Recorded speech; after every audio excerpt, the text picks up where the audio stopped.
So if you couldn't tell based off of the one Twilight Princess video I have up on my channel, it's probably my favorite Zelda game. So when I hear any criticism at all, I instantly assume that it is factually incorrect and that I have the only correct Twilight Princess opinion. Obviously. So today I want to go ahead and talk about what people think regarding Ordon Village, which in my opinion is the greatest, bestest, most fantasticest village in all of Zelda.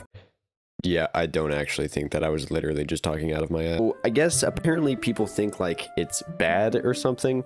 Those people are wrong. Okay, in all seriousness, yeah, people think that the Ordon Village section in Twilight Princess isn't a very good portion of the game because it's slow, it drags, it's not fast-paced enough. Basically, those people don't have a very high attention span. Again, I'm kidding, okay? I'm kidding. Please don't dislike the video. I swear, my videos do so bad. But I want to go ahead and kind of give my opinion on this because I actually am a Ordon Village defender. If you couldn't tell based off of the first minute and a half of this video, I like it a little bit. So like I said earlier, a lot of people think that it is slow and it's boring and all that stuff. In my opinion, in my humble opinion, that actually helps the game a ton. Throughout the entire Ordon Village section of the game, you slowly learn about all of these different characters. You grow to know all of these different characters, all of the children of Ordon Village and their, parents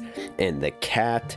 You learn about all these characters and you start to kind of get attached to them a little bit. I mean, you're here for so freaking long. It's like a 6-hour long tutorial, so you got plenty of time to really learn what these guys are all about. It helps a lot of the later portions of the game that involve these characters because by that point you have grown so attached to them. You know all of these characters and you like them for the most part. Maybe outside of the baby, that guy kind of sucks, but outside of him, you like all of the characters. Take, for example, the portion of the game where Colin is kidnapped by the big green evil man. That is probably one of the coolest and most epic parts in any Zelda game, in my opinion anyways. That portion of the game is sick. It's insanely cool. The guy steals Colin, Link comes around with Epona, racing, trying to save him, and while Link is running, you are also probably getting really hyped up, like, are in it. I mean, at least I was very involved with that portion of the game because it was Colin. I knew him. I had grown to know him in Ordon Village. He gave me a fishing rod. I learned about him. It would have been a lot different if it was just some random dude like the lamp guy. I don't really know if I would have cared if that guy was kidnapped by a big green man. Maybe I would have been like, oh no, that sucks, but it would not have been as intense and crazy as it would have been when Colin was kidnapped, because again, we knew the guy. That honestly is my biggest defense for anyone who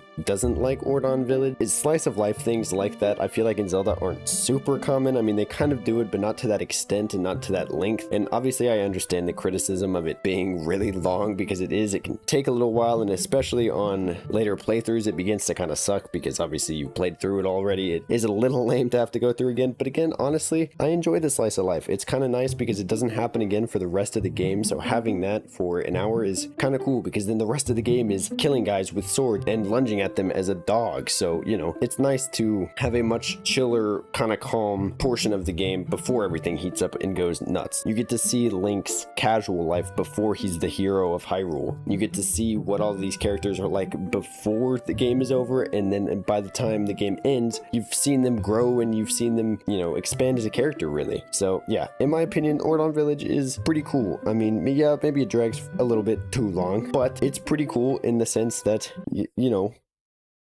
it's cool.